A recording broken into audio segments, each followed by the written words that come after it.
Because it's spinning. Should we sing? Yes, you should.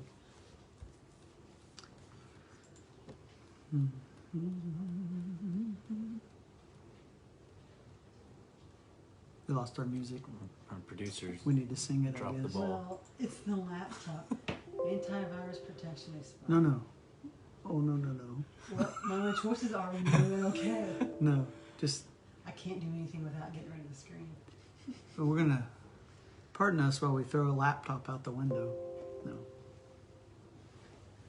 Come look at it. Okay. It's okay to hate your laptop. It's okay to hit your laptop. We have people watching too. We need to fill this dead air somehow. Start Get talking. over here. Let's. Okay, there we go. I just didn't want to hit okay without you looking at it first.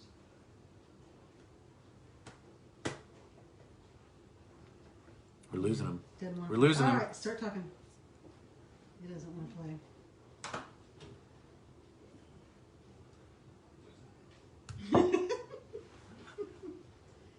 Just, he's not going to play. Yes. I don't know if I can. Yeah. I don't know if I can do this without the music. Who you want to say hi? Say hi to Tony. Tech Tony. 101. Yeah, come on over. Let's help us And out. who else?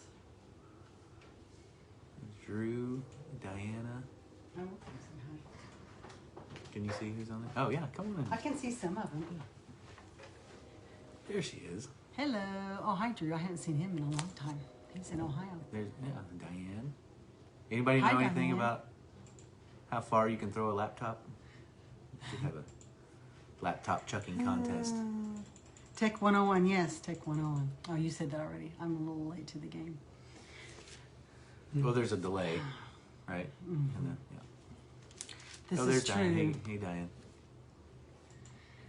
So, So yeah, get those Thanksgiving orders in. we were talking cheesecake just now. Yeah. Check out my Facebook. Oh, Melissa says hello. Kayla says she teaches tech, right? Who? Kayla. Well, she does. Yeah, she does teach tech, but this may be beyond her skills. I'm not sure. She's not here right now either. And hi, Melissa, and hi, Diana. 9. We have 9 people watch right now. Well, it's drama. Depends on how strong you are. This is Well, drama of can they do this? how strong the hate is. It's pretty strong right now. Well, it's not my laptop, so I don't even care. But You want to switch with me, Danny? I can tell you that this is a constant frustration. I thought you bought a new laptop. You do. It's refurbished. Well, But but this still, isn't it. that's not it. Yeah. Is it?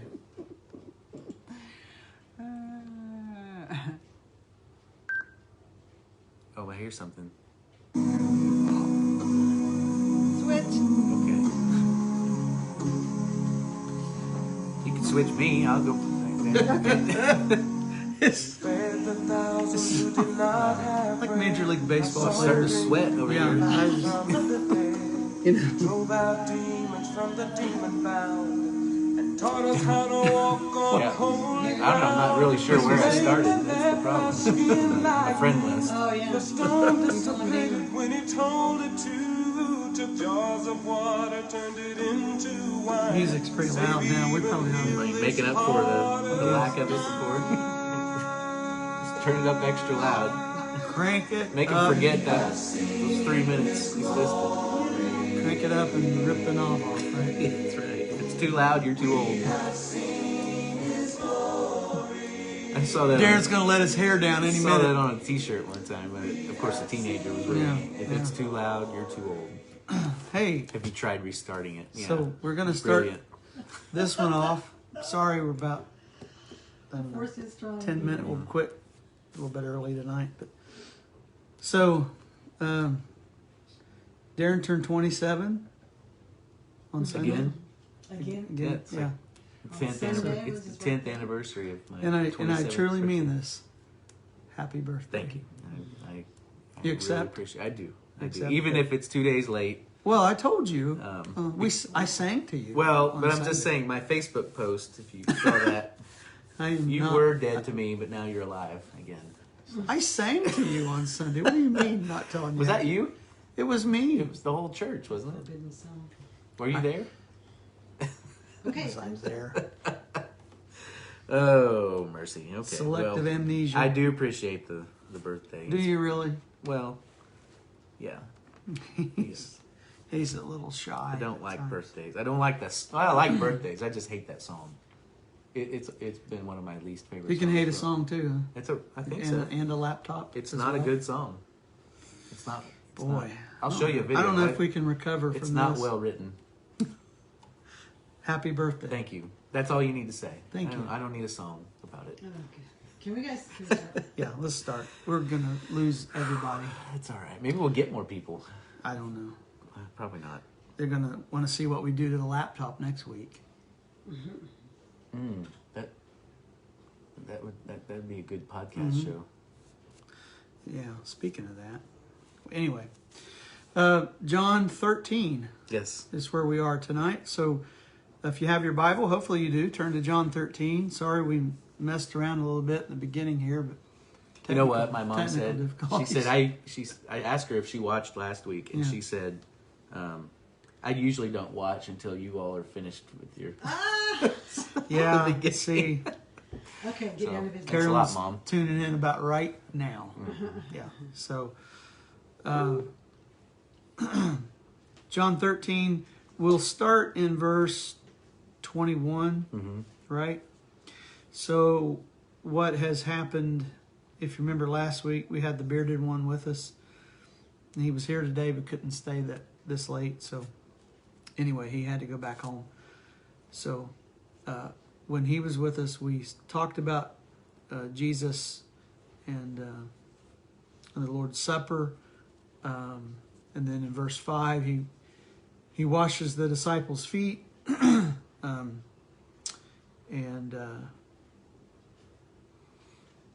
That was quite an event. Then at verse 12 and following, verse 12 through 20, Jesus is basically talking about what has happened, what he wants them to do, and he who receives me receives him who sent me. So he is letting them know that it's important that they understand that he and the Father are one, and that's going to. He's going to get been more all throughout this. Yeah. It started with verse 1, and it's been throughout this the confirmation that Yeah. he is deity. He is God in flesh, and the lesson in those previous 20 verses there is that you're not too good to serve someone. In fact, that it makes you better when you serve other people. Well, and and you're not really following Jesus if you refuse to serve. And this has been an issue with the disciples, wanting to know who's going to be at the right, who's going to be at the left, who's going to be greatest in the kingdom. And you can't blame them really for wondering that kind of thing. But they argued about it. So even had their mom. things got heated. Got their mom They drug into mom it. into it. And, you know how that goes. Well, it to me again, it proves the point that Jesus, being God, this is God serving mankind, which it seems it's odd, it's backward. Yeah. But think of all the things that He provides for us in service, for us to use, for us to have an abundant life.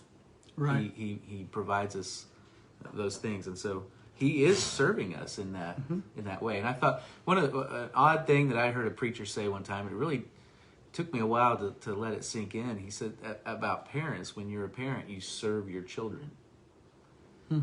That is a biblical, a Christ-like way of doing things, and we serve our children, and we teach them to serve us and other people. So They won't know how unless we do. that's exactly right. Unless we do And that. that's what Jesus is doing here. Right. You don't know how to serve until you watch me. Okay, chapter 13, verse 21. What do you want to go? 21 through. I think I'll just go 30? through the end of it. Okay. 38 is the end of it, yeah. So after saying these things, Jesus was troubled in his spirit, and he testified, "Truly, truly, I say to you, one of you will betray me." The disciples looked at one another, uncertain of whom he spoke. One of his disciples, whom Jesus loved, was reclining at table at Jesus' side. So Simon Peter motioned to him to ask Jesus of whom he was speaking. So that disciple, leaning back against Jesus, said to him, "Lord, who is it?" Jesus answered, "It is he to whom I will give this morsel of bread when I have dipped it." So when he dipped the morsel, he gave it to Judas, the son of Simon Iscariot. Then, after he had taken the morsel, Satan entered into him. Jesus said to him, "What you are going to do, do quickly." Now, no one at the table knew why he said this to him. Some thought that because Jesus had the money bag, Jesus was telling him, "Buy what we need for the feast," or that he should give something to the poor. So after receiving the morsel of bread, he immediately went out, and it was night. And when he had gone out, Jesus said, "Now is the Son of Man glorified, and God is glorified in him. If God is glorified in him, God will also glorify him in himself, and glorify him at once. Little children, yet a little while I'm with you. You'll seek me, just as I said to the Jews. So now I also say to you, where I'm going you cannot come. A new commandment I give to you, that you love one another. Just as I have loved you, you also are to love one another. By this, all people will know that you're my disciples, if you have love for one another." Simon Peter said to him, "Lord, where are you going?" Jesus answered him, "Where I'm going, you can't follow me now, but you will follow afterward." Peter said, "Lord, why can I not follow you now? I will lay down my life for you." Jesus answered, "Will you lay down your life for me? Truly, truly, I say to you, the rooster will not crow until you've denied me 3 times. Well, And I messaged you earlier this today and said there's some heavy stuff going on in this passage here. a lot of things, a lot of sadness here, really. Yes. I mean, even though Jesus, he knows what he's doing, he knows it's for the benefit of mankind. Mm-hmm. What he's doing is of benefit to the first man that he was involved in creating, and first woman. Again, service Mm-hmm. to humanity. Yeah. So it's interesting to me that, well, they didn't get what was said to Judas about what you do quickly. Well, I wonder about this, and maybe you have some thoughts about it. When John, and I think it's assumed that John is the disciple that Jesus loved. I know there's probably a couple of schools of thought. I've heard some people say it was Luke, but because it Probably says Luke disciple said that, and it wasn't, he didn't say apostle. He makes that, but Yeah. Regardless, it doesn't really matter who it was said to. But I wonder if it was kind of a secret, like. He asked Jesus, who is it? And Jesus didn't make it a broadcast to the group. He said, it's the one I'm going to give this piece of bread to. And so John may have known, but nobody else knew. I don't know. I don't know. What do you think? Well, leaning back against Jesus, he said to him, "Lord, who is it?" Jesus answered, there's no way to really know. No. I mean, no. But it just it could have been, because the other disciples didn't know or didn't pick up on. I mean, it's a pretty clear clue there. He's saying it's going to be the one I give this piece of bread to. So they admit, oh, okay, well, it must be Judas. Whenever he did it, but there's no indication that they really understood what was going on or even noticed that conversation. Well, and the what kind of betrayal did they even understand all of that? In verse 21, truly, I tell you that one of you will betray me. Well, what does that mean? What does it look like? Right. So they didn't get all of this. Of course, Jesus did. And then he goes on to say that he talks about he's going to be glorified and God is glorified in him. And this is what he wants from us, that that we glorify God through our bodies, what we do. And he's doing, and because he's doing that with the body that was prepared for him. And because he says the Son of Man, right, as a human, that's what he's indicating, his humanity. So yeah. in his body, his flesh, he is. And we're told to glorify God through our bodies, through what we do and how we do it. It's an important thing for us to think about. Most of the New Testament is written for us to understand how we relate to one another as far as the body of Christ, and also those outside of Christ, how we relate to them. Very little of it is about what we do on a Lord's Day as far as worship goes, but we like to focus on those things, don't we? Well, that's an easier thing to focus on. It's a list of things. It's much more difficult for me to bring my life into subjection than it is for me to, lead a prayer on Sunday or whatever it might be. So, if your life is right, you glorify God in what you do. So God's going to glorify him, and he's not going to be with them for very much longer. Where I'm going, you cannot come. So then verse 34 is really sort of, you may say, the hinge point here of all this. A new commandment I give to you, that you love one another. It's sort of the opposite of what Judas is getting ready to demonstrate, right? I mean, and they didn't always operate out of love for one another. But then he qualifies it, which is good, because, that's why where we get the Good Samaritan story. Well, who's my neighbor? So we get that story because of that question. But here, and Jesus is not saying you love each other, not anybody else. Right. It's not, you love only people that are like you or believe like you, and everybody else can just. Well, yeah.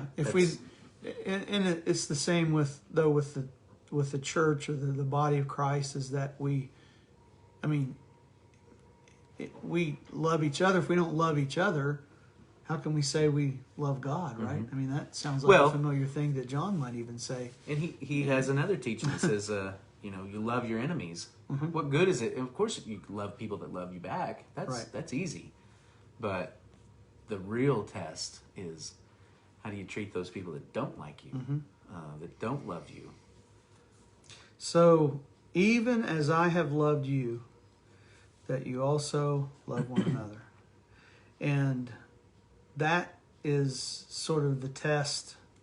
If we do that, that's how people will know, verse 35, that we are his disciples. It's not, he doesn't say it's by a sign that you have, by the road or on a building.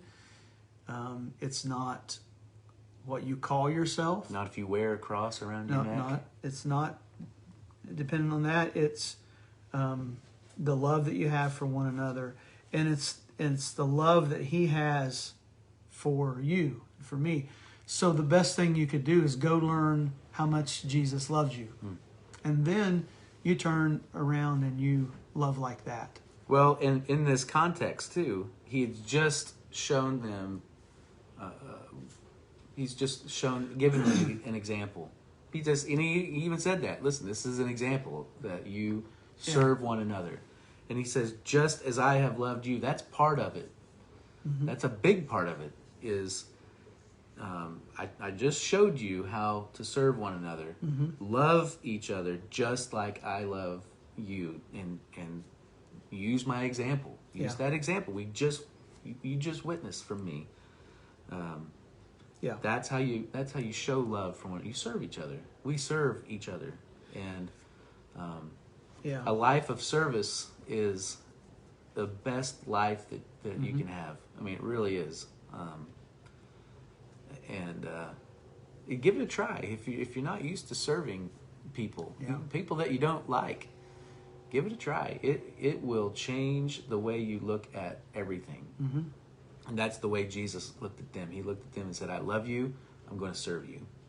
And if we just do naturally, what comes natural to us, we like people or love people that love us, and people that don't, we don't. Well, that's a given that we'll be like that. Jesus says it needs to be different from that, and that's the way that people know. If you love like Jesus loves, people are going to know that you are following Him. It's a marker, and it's really the marker of the church, or the marker of those that are following Jesus, because without that, we're just like anyone else. Mm-hmm. So that people can see a difference in us. They should, at least. And this is a good time of year to demonstrate that. I don't know who you're going to vote for. Don't really care. You said we weren't going to. I know. Okay. I said that. I'd like for you to read that, though. Okay. If you don't mind. I will. David Grimm says Jesus calls us to love our enemies, and again the example of Jesus washed Judas' feet. We talked about last week. And when we talk about enemies, it's not like somebody's out to kill us and take our land or whatever. That's not. We're not talking about that kind of enemy here. That's pretty brutal. Well, yeah, yeah. But it's people that just don't like us or don't like the way we vote, don't like the church we go to. Some people just don't like the way you look. Yes. I mean, they don't like the way you sound. Imagine I can't either. that. They don't like the way you sound. They don't like, not you, but No, of course not. me, but not you. But then, people just don't, you know what it's like. Sometimes you just don't like someone for some weird reason, but that weird reason isn't reason enough. I mean, I've said this to people before, and I fully believe it, that Jesus won't let me get away with that kind of attitude. Now, I can do whatever I want, but if I'm following Jesus, trying to follow Jesus, He's not going to let me get away with that, because He qualifies His statements, as I have loved you, that you also love one another. By this, all men will know that you're my disciples, if you have love one for another. And the good thing about it is later on, of course, when Paul becomes a follower of Jesus, and he gets to write to a messed up church in Corinth, because they were messing up the Lord's Supper. He says, it's not even the Lord's Supper you're taking. You don't care about each other. You're not waiting on each other. And so the worthy manner that we take the Lord's Supper in is that we understand and we love one another. We're not being stingy. We're not withholding. We're not anything like that. And that brings us to, or gives us, 1 Corinthians 13, which is known as the love chapter of the Bible. And so we have that. If you want to know what love is, you can go there and you can just insert your name in there. You can sort of take the love test, you might call it, and you can just insert your name and see what you align with. And but Jesus is serious here. Everyone's going to know.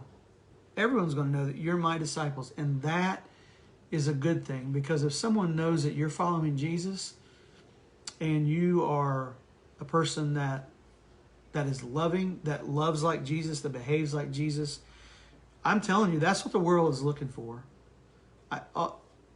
Wherever you're looking in the world today, people are wanting to be heard, and they're wanting to be loved. But when the world defines love, when you try to define that outside of Christ, you get what you get, which is somewhat chaotic. But when Jesus does it, He qualifies it, and He gives you good examples of how to live and how to be. So following Him, looking at Him, loving like Him.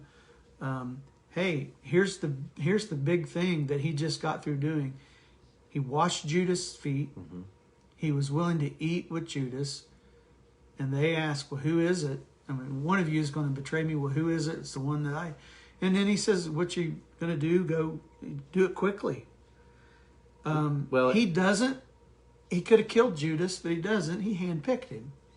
So this is what love is, knowing that or understanding that someone not only has the capability to hurt you, but that someone is maybe in the process of hurting Actively you. seeking. And we're not talking about abusive situations and things like that. We're not talking about that. We're just talking about people that make it difficult for you to love them because of attitudes or whatever it might be that make it difficult. Jesus had a pretty difficult situation here with Judas being in the mix and stealing money from the group, and he knew that was going on. You know, he did. And he still, he didn't have the other disciples beat him up, you know. Well, in this exchange with Peter here too, toward the end, you know, Peter's, I'll lay down my life for you. Oh, really? Like, I kind of, you know, you kind of hear Jesus, will you? Will you lay down your life for me? So when everybody comes to the table, and it's much like us, everybody comes to the table, we all come there with baggage, we all come there with maybe preconceived ideas, and I'm talking about the table sitting around with Jesus. And Jesus would be able to say, even to us today, okay, you're going to do this, you're going to do this, you're going to do this. You have a habit of this, which takes you away from me a lot. You have this habit. You are prone to do these things. He could say that about each and every one of us at the table. And what would he do? He'd wrap his outer garment around himself, and he'd wash our feet. Yeah. So that's a good thought, and he commands them. It is a commandment. He doesn't say this is a heavenly suggestion. This is a good idea. This is a commandment. Good idea. It's a good way to live. You'll be popular if you do this. The only way that the commandment sticks is if the one commanding it, you're allowing that person to command you. He's the commander. He's the Lord, and he can command these things. And so when he commands us to love each other, he means it. Even today, he means it. And he hasn't changed. This is something too I was thinking about. He's not saying that he's one of us here. He's just another person on earth. Right. In the passage before, when he washes their feet, he says, "A servant is not greater than its master." He's letting them know. Listen, I am greater than you. I'm God. And yet here I am. I'm not one of you, but I'm serving you, and because I love you, and I can give a commandment because I am deity. I have the authority. God, he says earlier that God has given him all things into his hands. So God has given him all the authority to establish whatever commandments he and the Father are agreed on. Yeah. And so I have the authority to give this commandment. This is not a suggestion. Right. You must love each other. And it's not just smiling and waving necessarily, at each other, or being friendly. It's a service. And don't just say, he talks about that too. Don't just say you love in words. Right. Just, I love everyone. Well, that's a nice thought, but what are you doing? What is the action that you're doing? So it's not just a saying, I love you, I love my enemies. That's not good enough. He says, you are to love one another just as I have loved you. And he says earlier, I've given you an example. Do as I'm doing. Yeah. So there's action involved. Absolutely. There's I don't know what I was looking for. Anyway, I don't either. You don't know either. So,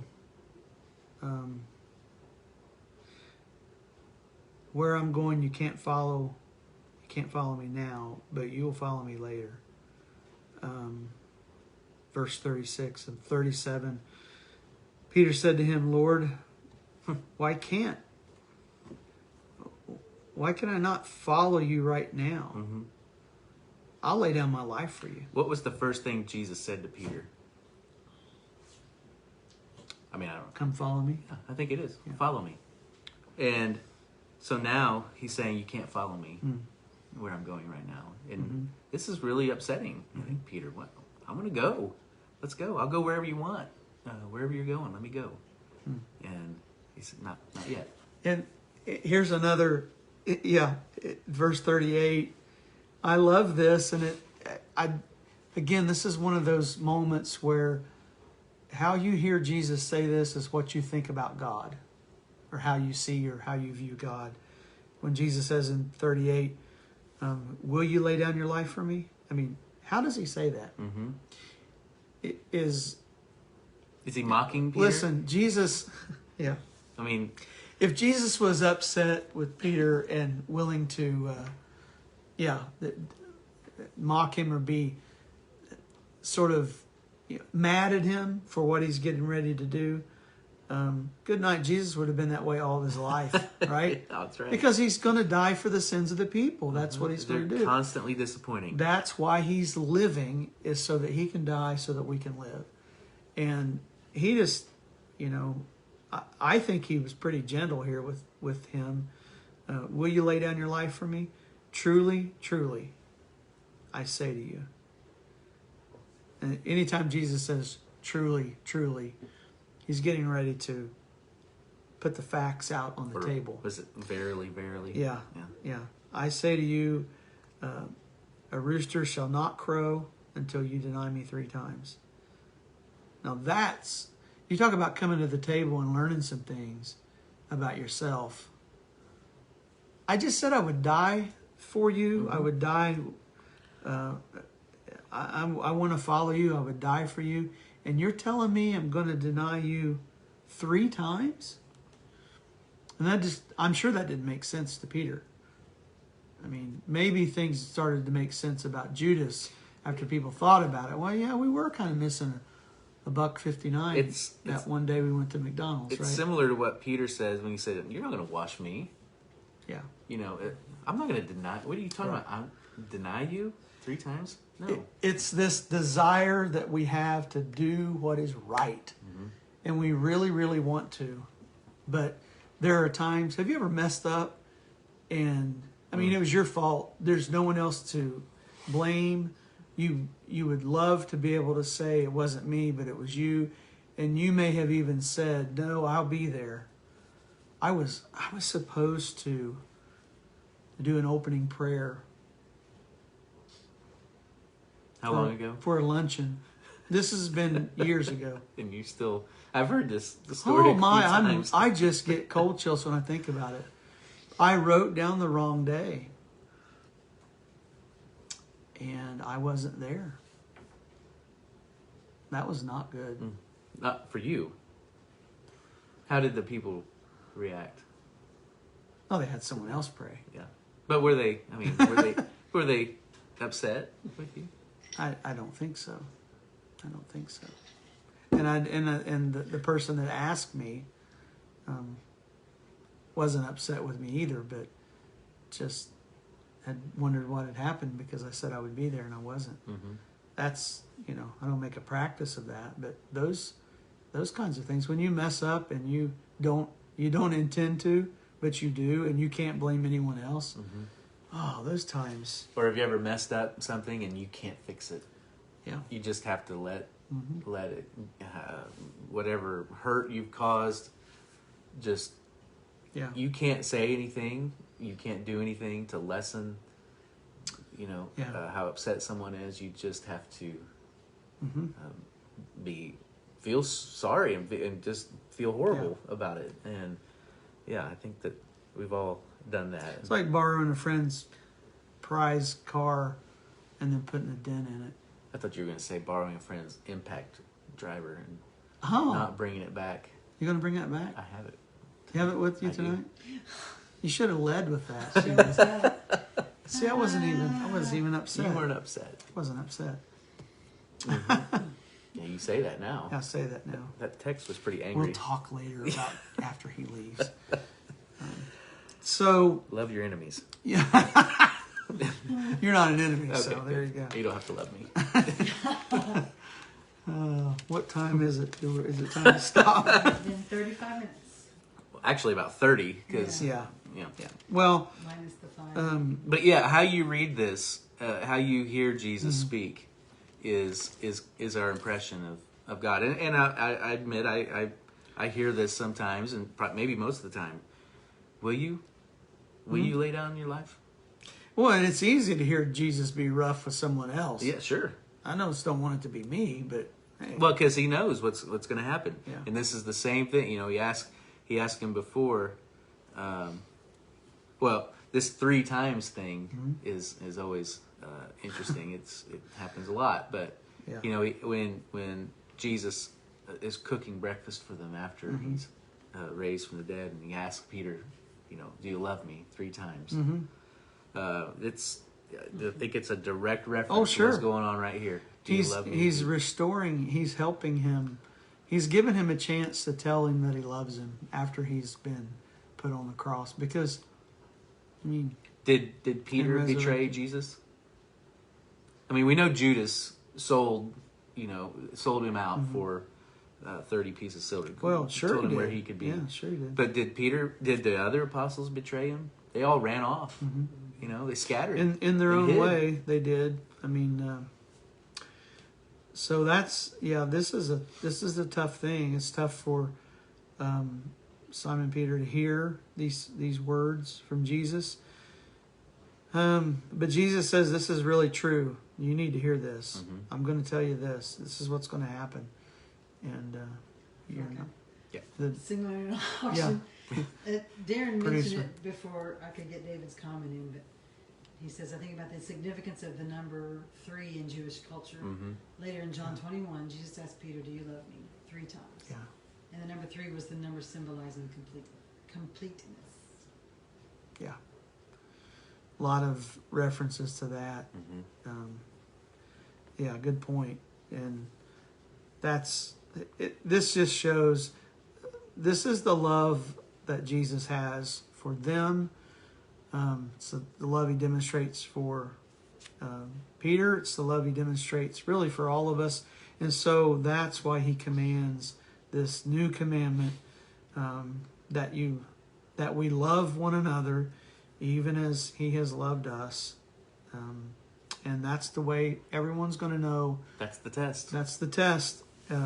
And honestly, we need to focus more on that today and in the days ahead, I think, so that we will truly be and truly show ourselves to be the followers of Jesus. How else will the world know? I mean, we can say things, we can go places. I mean, we can even worship on Sundays and people see us go in a building and come out of a building. And follow us on Facebook and see Right? If we're not love. Yeah. If we're not following Jesus, if we're not loving one another as he's loved us, that will be seen, and it'll be seen soon enough. And so there's some correction that needs to be made in probably everybody's life, to some degree, myself included. And I know the times when I need to give Jesus more room and more space. I mean, I need to let him take the lead in this because it may be quite difficult to love this person or love that person.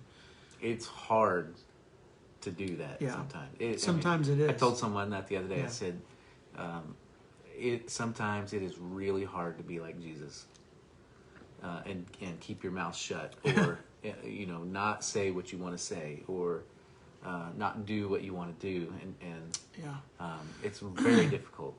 And we don't do it we don't do it perfectly. I know I don't. I'm not Yeah. going to speak for you, but I'm pretty sure you don't do it perfectly either. Let me speak. I know for you me. pretty well. But it's very difficult Yeah. sometimes. What does Bob say? Bob says a part of the suffering of Christ was his heart breaking over the coming failures of his apostles. Yeah. Judas, True. Peter, and they all forsook him and fled, which we did mention. Yeah. And this makes the scene like on the shore when he's fixing the fish even sweeter. And, you know, you can just see Peter just jumping out of the boat and going for the shore. But I see Peter too when Jesus asked him that first time, Peter, do you love me? Just shrink back into himself, realizing, reliving that moment, those moments when he said he didn't know him. Yeah. But you know, and Jesus could have said, yeah, you had your chance. Yeah. And he keeps asking, do you love me? And this is what I need you to do. Yeah. And it's an amazing, his story is an amazing story, but really so is yours. I mean, all of us have unique stories. I mean, none of us are perfect. And if we're trying to follow Jesus, we're going to, like Darin said, we're going to make mistakes. That doesn't mean that we just say, we're just going to make mistakes so we don't worry about those things. We're not concerned. We are concerned about those things, but we realize that he has grace and mercy for us, and that's what Jesus came to deliver, was grace and truth, and so this is what he's doing. And still today, I think this is, I haven't ever seen Jesus revoke this commandment and say it's no longer in effect. He didn't say, the new commandment I give to you, that you judge one another just as I have judged you. Yeah. All right. You know, he didn't, he said, that's not why I came. I came to save you. Yeah. I came to love you. So, yeah. And it doesn't mean that, you know, you can't, or you don't see or understand that people have flaws, or they have maybe some deep things that are troubling as far as in sinful ways that need to be out of a person's life. Well, you can see that. Jesus could see that, and it's not that we're not blind to those kinds of things, but really, I mean, we've seen a instance where he says, you know, the one that's without sin, throw the first stone. And so we have to be careful, and we have to see people and understand that we're a person as well. We're not the Savior. It's a lot easier to throw stones than it is to wash feet. Yeah. And, that'll almost preach. Boy, you can use that. Yeah. You have a trademark on that one? Well, just a little kickback. TM. Be all right. Yes. I want a commission. Yeah. Anyway. Yeah. So we probably ought to stop here. 38. We'll get into chapter 14 next week, unless the Lord returns. 14 is lots of good stuff here too. Yeah, there is. So we appreciate you being with us. Sorry for we could have gone without the song, but we've had the song every time. It's tradition. So it's tradition. And you can't go against tradition. Well, anyway, thanks for being with us. We'll do John 14 next week. We love you all and hope that you have a great rest of the week. See you next Tuesday.